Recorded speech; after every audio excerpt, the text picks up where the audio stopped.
Good morning, everybody. Today we're doing a mock, and we're doing this mock to enter this contest to celebrate 20 years of magic with Lego Harry Potter. The date is currently September 4th, and we are going to get started and get building today. So, what am I doing this for? I'm 100% in for the prize. I absolutely love the Modern Wave of Harry Potter set, and if I didn't have to buy them, that would be great. But of course, there are a couple of rules we've got to comply to if I want to stand a chance of winning this. It's really not that hard, though. I've got to be cool, be unique, have the number 20, and be sort of related to Harry Potter, and we should be golden. And let's just say I have a plan. You've never seen better drawing, have you? Either way, we're going to build a Harry, we're going to build some magic, and we're going to build the number 20. Comprehensive, I know. So let's get into that straight away. And I think if you want a more detailed plan, I'll give you something. Remember this guy, this Link model? Sort of made it off someone else's design. Well, I'm going to modify it even further, and we're going to take this Link and Big Harry and make copyrighted Big Harry, like Big Harry. And he's going to have glasses, he's going to look cool. You've got the studio model on the screen, and we're going to give him some magic, something, and hopefully win. Right, so you may notice it's a bit different to the original design, but here is my final submission. I showed you the prototyping earlier, and well, there's quite a lot to take a look at, but we've got our star centerpiece here, Harry, but we're going to actually take a look at the background first. But obviously, before we do that, we should probably take a look at the model as a whole. I mean, there's not too much to look at as a whole, apart from like the story, I guess, which is he's shooting out this magical jet of items, which are all attached to this one transparent like rod system that was really painful to do, and they're all done so they minimize the look of like how many colored pieces you can see. And actually in the final photo, this thing looked great.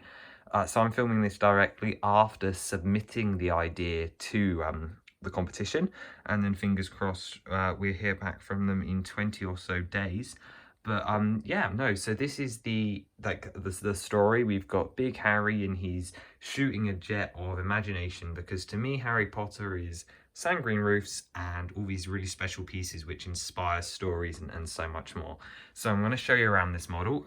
We'll start here with it together, so you can see we've got Giant Harry, who we'll take a look at in a second, using that lovely transparent dish piece. You've got Sorting Hat from 2010, the new Sword of Godric Gryffindor, the new Nagini, Helga Hufflepuff's cup, Hedwig in a flying pose, this blackboard, which I thought was representative of Hogwarts, the globe from the same Hogwarts expansion, a Dobby sock, the Quibbler, a Butterbeer, Marauder's map from 2010, the Pensieve, Tom Riddle's diary from Myrtle, a Mandrake, another owl, a Niffler, Scabbers, and a chocolate frog. And those are all actually attached. You can see there are two transparent rods. Just thought it was worth a mention. But let's move our Mischief Maker out of the way.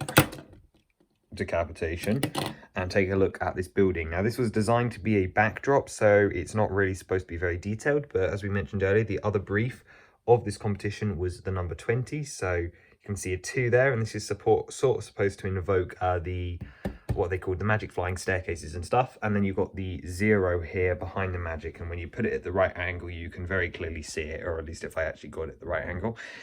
Down beneath the 20, we deliberately left these gaps here so that the 20 really shone through.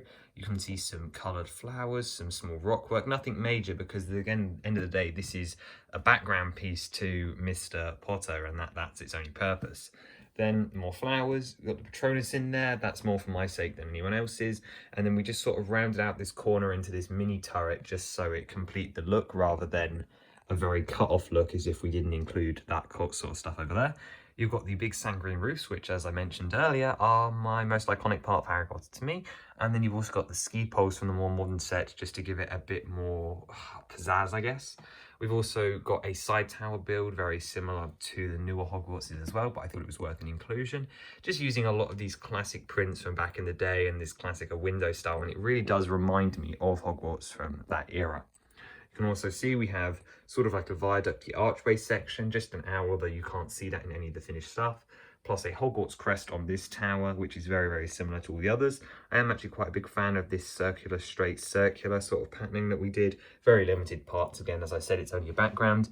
And then my favourite detail in the entire background is actually this, and this is supposed to be like a flame, like a torch, but it's a bit bigger, sort of to match Harry's scale. And as you can see, I've just used Ultimate Flammer's head here, which I think is really funny. So we made sure we spun that round when we took the photos, or else he would have been a bit of a distraction, I think. And he's just sat in a dish on a tack piece. And then, of course, the star of the show, which I've already really mentioned, is, of course, the magic stream, which is really, really complicatedly attached. You can sort of get a good idea of it from there, using a lot of those DC minifigure pieces, transclear studs, and, of course, the two long transparent pieces. And just behind all of these are different connection methods. You can sort of see in there the clips holding stuff, some dishes and whatnot, and then this really messy part over here. But overall, I think it came out pretty well. So, of course, the other main feature we have is Decapitated Harry, and as you may have noticed in the background, if you're paying attention, is we've actually got this build here, which is his non-wand hand. So if I wanted to, I could just sort of rip his hand off. Of course, it's not going to be easy now. Oh dear, I'm gonna fix that. Right, so Harry's all better now, and one thing I should probably point out about that wand is he can still hold it with this version of the hand attachment. However, it looked a lot less natural when he was stood here shooting out of his arms, so that's why it was a slightly different build. However, our Harry here is basically the same as the Link build that we did a couple of months back. Very similar style of legs, however the torso and upwards has been heavily modified. Yeah, really the only part that is the same is the legs, and even then they're completely useless because I added this this brick here representing the top of his trousers. One of my favourite parts is definitely the tie, which is just attached to actually a wheel axle, and then it's just a couple of plates, and it can really swing in the photos to give that a bit of extra motion.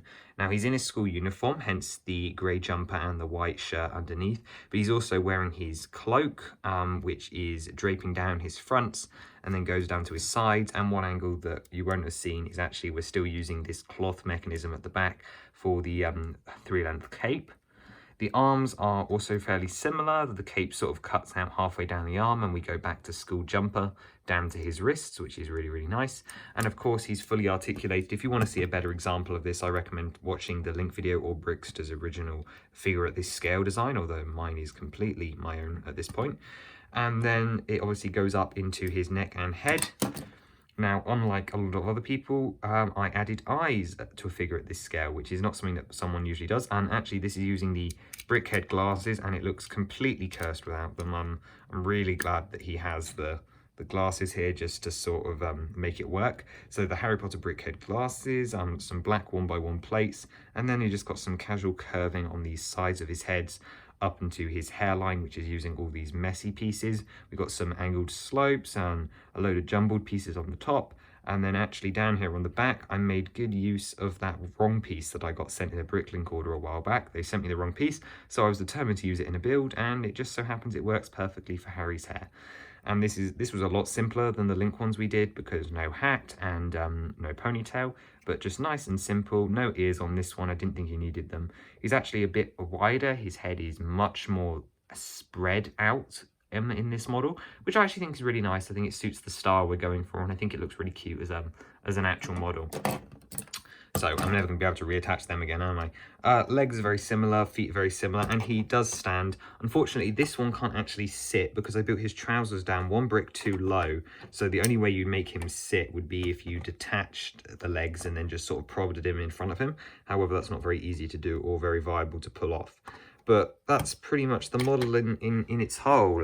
Decapitated Harry, a simple background that turned out to be way too complicated, and this stream of magic. So I think that's going to do it for me actually showing you the build. And either this video is going to end or we'll find out who won the competition. So I'll see you in a month. Oh, it's been 2 days since I submitted the model, and I may have got rejected. But it's so stupid, actually. I'm not happy about this. The reason I got my model rejected from the competition is that not 80 to 90% of the Lego model is in the shop. And this is my hero image here. You've just taken a look at the model in real life. You've just seen the model. And let me tell you, this is 80 to 90% of the model. And also, I have another bone to pick. These are the images I sent them. We have this image here with the UV light. This image here, which, by the way, has the whole model in it. this model, which is the main one, and this has most of the image in it. This one, which has it. Not to mention, I submitted these images and they cropped it more. They cropped it. Why do they care? What is going on? It makes no sense. Why does it matter if I get rejected, if I don't have the full model in? It's only me that's losing out. Not to mention, the other picture literally had the whole model in it. Either way, we're going to resubmit it. We're going to move on. We've got 2 days left before the competition closes, and we will be fine. We'll get it submitted, and then hopefully this time I'll get in and then win. Okay, right. So, just wanted to show you some more images before we go and do that. We have this Harry here, which is like sort of showing off the Harry features, and then also these images, which I'm not going to submit. This is just it under UV light. I thought it looked cool, so I'm showing it. Like the way the Patronus lights up, as well as those coral flowers. And also, can we just acknowledge how like absolutely awesome Urchin looks in UV light? Like that's so cool. Like that's really really cool. I love that. That's so great. Anyway, back to the actual video. I'm gonna submit my project again now.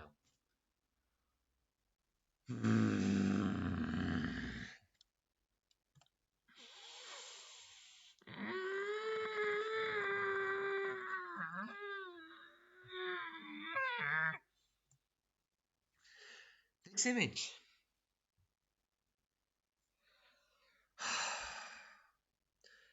They call this a collage.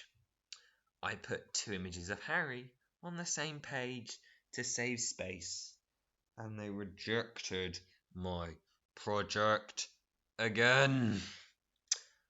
Why do they care?